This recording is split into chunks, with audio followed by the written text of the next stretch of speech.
My fiancé said, "Cancel the wedding. I found someone better."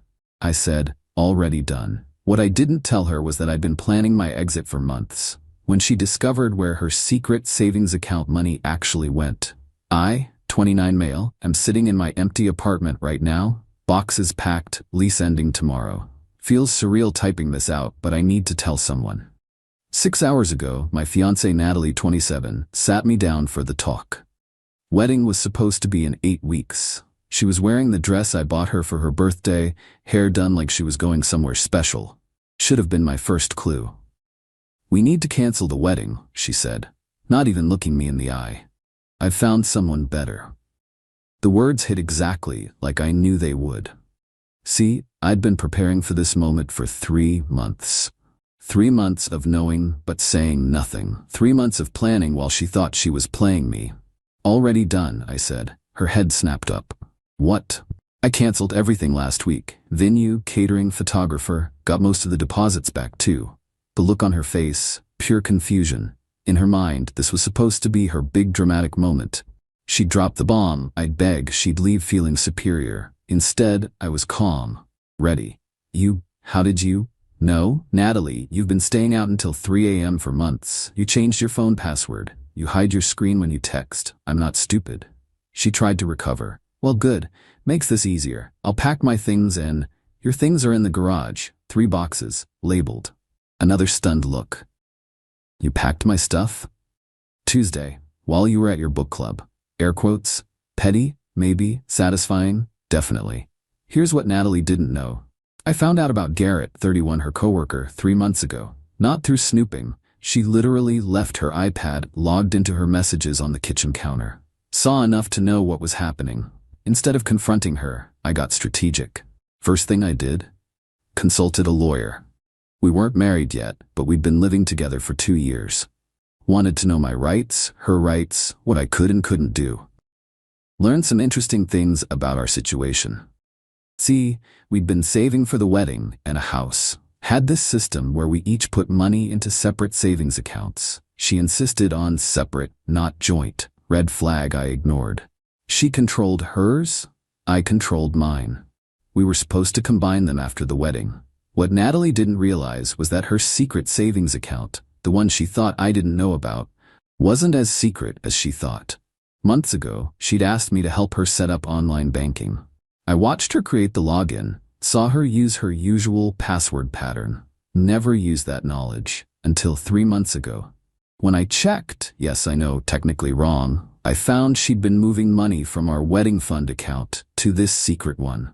About $200 a month. Balance was sitting at around $4,800. But here's the kicker. The account was still legally connected to her old checking account from college. An account her parents had co-signed. An account that, due to some lazy banking, still had her dad Theodore as a joint owner. Theodore, who absolutely despises cheaters after his first wife left him for another man. Theodore, who I'd grown close to over the years. Theodore, who I'd had lunch with last month where I might have mentioned his daughter seemed distant lately. "I'm taking my money from the wedding account," Natalie said, trying to regain control. "All of it?" "Sure, your contributions are all yours." I pulled out my phone, showed her the banking app. "Already transferred your $3,600 back to your checking this morning." "That's it. What about the rest?" "What rest? That's exactly what you put in.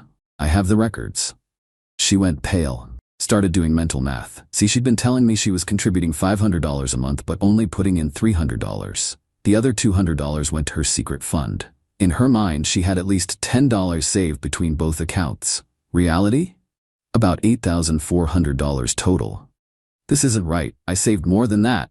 "No, you told me you were saving more. Big difference." She stood up, angry now. "Fine. Whatever. Garrett makes 3 times what you do anyway." Garrett finally said his name, the marketing director who'd been promising her the world, taking her to fancy restaurants on his expense account, buying her jewelry she had to hide, making her feel like she was trading up. "Good for Garrett," I said. "Hope he's cool with your spending habits." "What's that supposed to mean?" I shrugged. "Nothing. Just that you spent $400 on a purse last week while telling me we needed to cut back on wedding expenses. Interesting priorities." She grabbed her phone, started texting furiously. Probably Garrett, telling him to come get her. Oh, I added, super casual. About your savings, the secret one? Might want to check that. She froze. How do you? Natalie, you used your birthday for the password, after you changed it from your dog's name, which you also used for your laptop. You're not exactly a mastermind. She opened her banking app. I watched her face change as she saw the balance. What did you do? Me. Nothing. Your dad, though, he saw some unusual activity on an account he co-owns. As is his right, moved the money to protect it. You should call him. The next 20 minutes were beautiful chaos. She called her father, screaming about theft, demanding her money back. I could hear Theodore's calm voice through the phone. Natasha told me some interesting things about Garrett, about how you've been behaving. That money was for your wedding, not your affair. It's in a term deposit now. You can have it when you actually get married, to someone who isn't already married. Oh yeah. That was the other thing. Garrett? Married with 2 kids. Natalie didn't know until Theodore informed her just now. Theodore's golf buddy works in Garrett's company. Small world. She hung up, looked at me with pure hatred. You vindictive piece of... Vindictive? Natalie, you were actively planning to humiliate me. You let me send out wedding invitations while you were picking out outfits for dates with another man. I'm just protecting myself. I'll sue you, and my father. You can't. Your father can absolutely control an account he co-owns. I never touched your money, and that $3,600, that's every penny you put in our wedding fund. What exactly are you suing for? She called Garrett. Put it on speaker by accident. His annoyed voice filled the room. Nat, I told you not to call my work phone. Look, about tonight, something came up. Family thing. Can we postpone? Postpone? I just left Ryan. I need you to come get me. Long pause. Left him? What do you mean left him? I told him about us, like we planned. We didn't plan anything. Jesus, Natalie, I have to go. Click. The look on her face, reality hitting like a freight train. No fiancé, no backup plan, no secret savings, no apartment. Lease was in my name only. She made more calls. Friends who were suddenly busy. Her sister who said she couldn't deal with your drama right now. Finally called an Uber to her mom's house. As she waited, dragging her boxes to the door, she turned back one last time. I hope you're happy. You've ruined everything. No, Natalie, you ruined everything. I just refuse to let you ruin me too. The Uber pulled up. She left without another word. I'm moving tomorrow. Already got a job lined up in another city. Fresh start. The apartment's empty except for my stuff, all packed and ready. 3 months of pretending everything was normal while watching her lie to my face. 3 months of careful planning.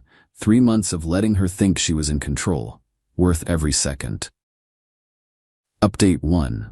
Holy hell, the entitlement is off the charts. So I'm in my new city, staying at an extended stay hotel, while I apartment hunt. Blocked Natalie on everything before I left, but she knows my email. Woke up to 19 messages. 19. Started with anger. You're a sociopath. Who planned something like this? Moved to bargaining. Can we talk? I made a mistake, but we can work through this. Ended with threats. I know where you work now. I'll tell them what kind of person you are. That last one made me laugh. She thinks she knows where I work because she saw me update my LinkedIn. What she doesn't know, I haven't started yet. Don't start for another 2 weeks. Also, my new company, they specifically headhunted me. Pretty sure they won't care about drama from my ex. But the emails weren't the best part. No, the best part was the text I got from Theodore. Theodore, Ryan, hope you're settling in well. Thought you should know Natalie attempted to access the term deposit. Bank flagged it as potential fraud since she's not authorized. I've had to secure all my accounts now. Also, she's telling people you manipulated me. My daughter, who lied for months, is claiming manipulation. The irony. Then he sent a screenshot of a text she sent him. Dad, you have to give me my money. Ryan poisoned you against me. Garrett was just a friend. Nothing happened. I need that money for a new apartment. This is financial abuse. Theodore's response, the only abuse I see is of the trust others placed in you. The money stays where it is. But wait, it gets better. Yesterday, I get a call from the wedding venue. Remember how I said I canceled everything? Well, the venue has a generous cancellation policy. Full refund if canceled 6+ weeks before the event. I got back our $3,000 deposit. Here's where Natalie screwed herself. When we booked it, she insisted on being the primary contact because she wanted to control the planning. Fine by me. But when I canceled, I did it over the phone, said I was calling on behalf of the couple. They processed it, sent confirmation to the email on file, which was hers. She apparently didn't check that email for days, only found out when she tried to call the venue to change the date for her and Garrett. The audacity. They told her the booking was canceled and refunded. She demanded to know where the refund went. To the credit card that made the deposit. My credit card. To another email. That venue money is half mine. You stole from me. I forwarded that one to my lawyer friend, not officially retained, just a buddy from college. He laughed. She wants to claim half of a canceled wedding venue for a wedding she ended? Good luck with that. But the real kicker came this morning. Remember Garrett? Mr. 3 times my salary marketing director? I know someone who works adjacent to his company. They told me some interesting news. Garrett's been placed on administrative leave. Turns out, using your company credit card for dates with your side piece is frowned upon, especially when your wife's divorce lawyer subpoenas the records. Yeah, his wife found out. Don't know if it was Natalie's calls to his work phone or what, but she found out, and she's not playing around. So Natalie's grand plan of trading up resulted in lost her fiancé, me, lost her housing, lost her secret savings, lost her side piece, burned bridges with friends who are tired of her drama, pissed off her father who controls the only money she thought she had, and now Garrett's probably losing his job and half his assets in divorce. Meanwhile, I'm sitting here with my full wedding fund, minus her contributions I returned, venue refund, fresh start in a new city, job that pays 40% more than my old one, peace of mind. The entitlement though, she really thought she could monkey branch from me to Garrett while keeping me as backup. Really thought her secret savings made her clever, really thought there'd be no consequences. My favorite email from her? You don't understand what you've done. I was going to have everything. Yeah, Natalie, you were, and you threw it away for a married man who was just using you. More updates as the crazy continues, because something tells me she's not done yet. Update 2, the extinction burst has, wait no, this isn't that, this is something else. This is pure, concentrated entitlement meeting reality and losing badly. So remember how Natalie thought she was getting everything? Well, she's been busy, desperately, frantically busy. First, she tried the financial angle, hired a lawyer, an actual lawyer. Except, what do you hire a lawyer for when you're not married, have no kids, and no shared assets? She wanted to sue for 1. Emotional damages from me canceling the wedding, 2. Her share of the venue refund, 3. The stolen savings account money, 4. Lost wages from having to move back with her mom. Her lawyer lasted exactly 1 consultation. Probably told her she had no case. I know this because Theodore sent me a text. She asked me to pay for a lawyer to sue you and me. I suggested she use her money. She hung up. Next, she tried getting our mutual friends involved.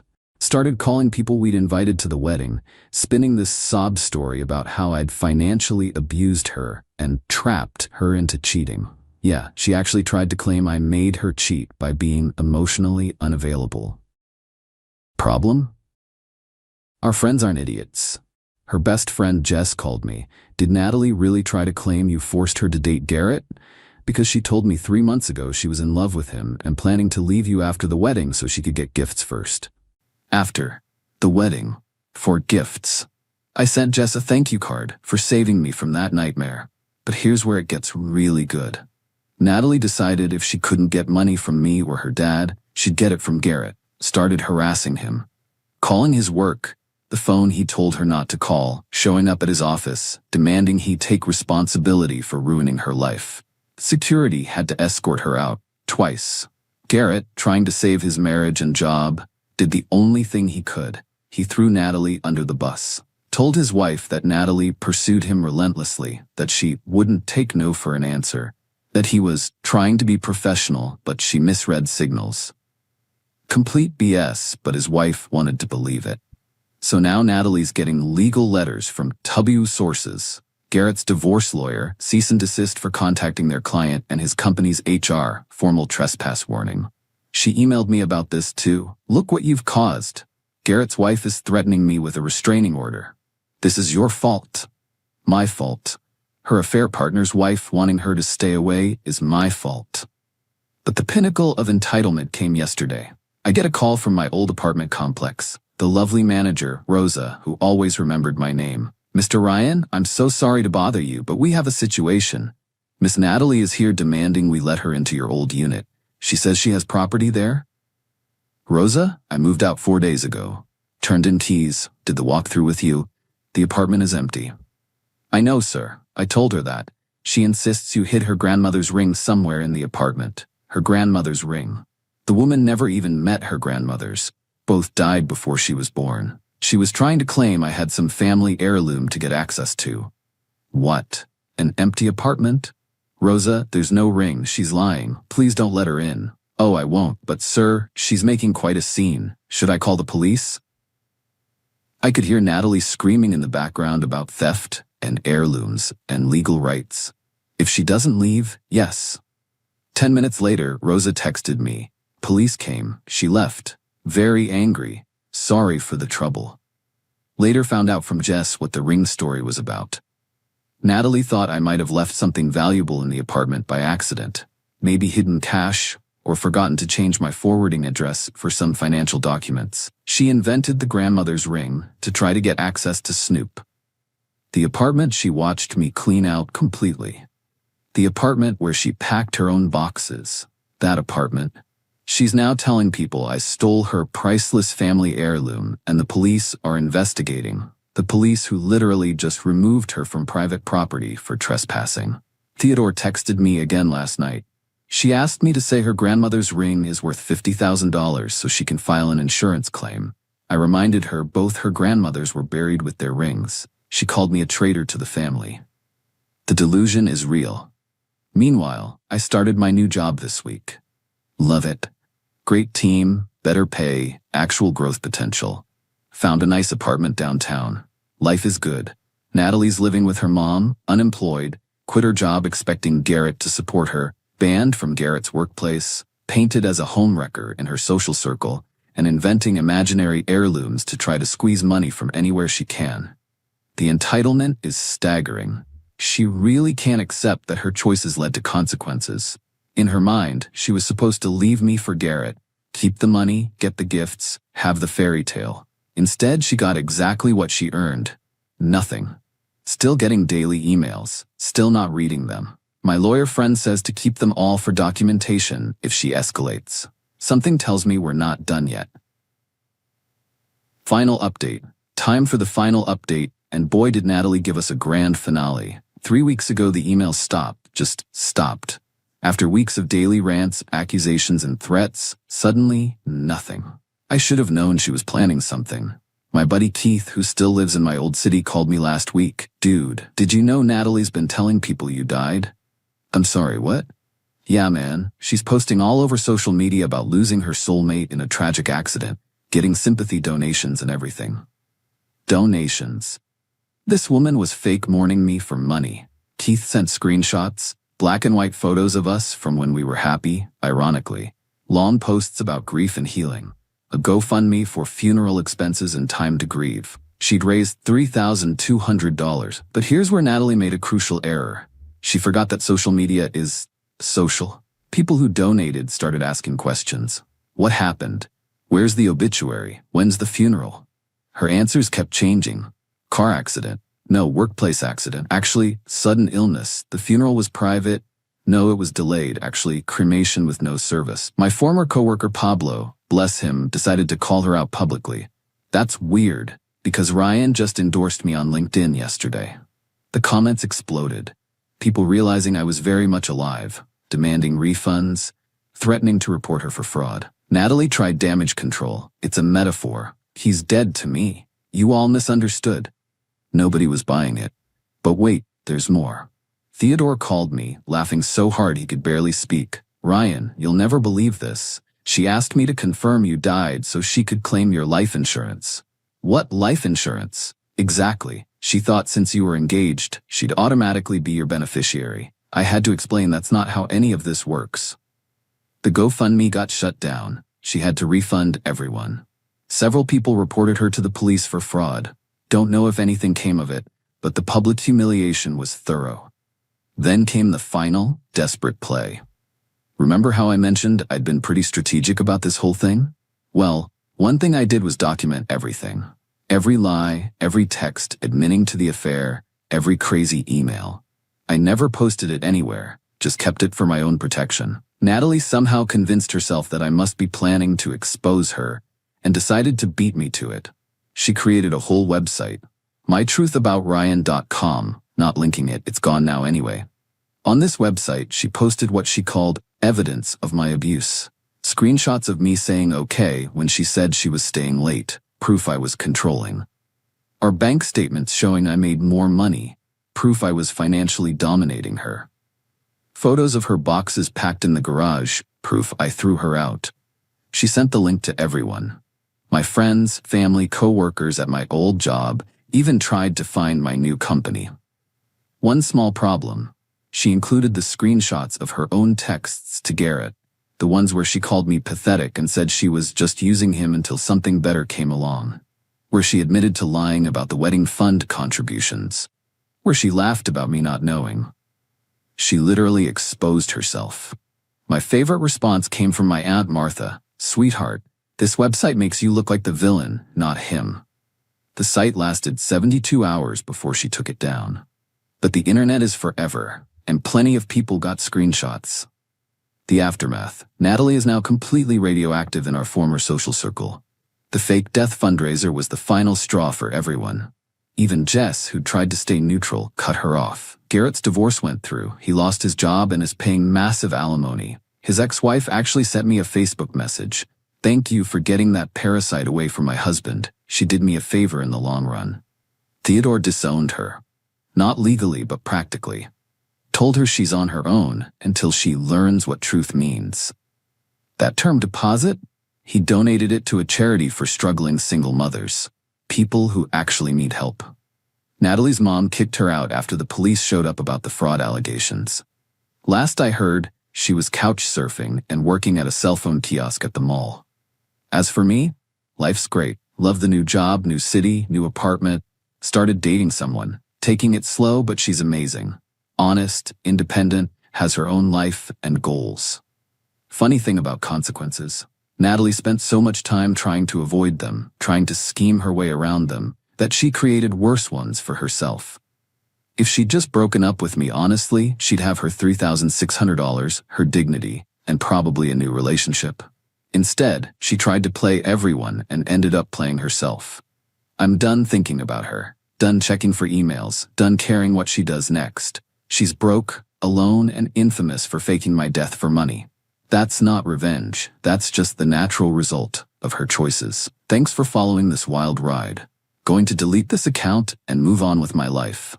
A much, much better life than I ever would have had with her. Remember, when someone shows you who they are, believe them. And when they try to screw you over, make sure you're already 3 steps ahead. Peace out.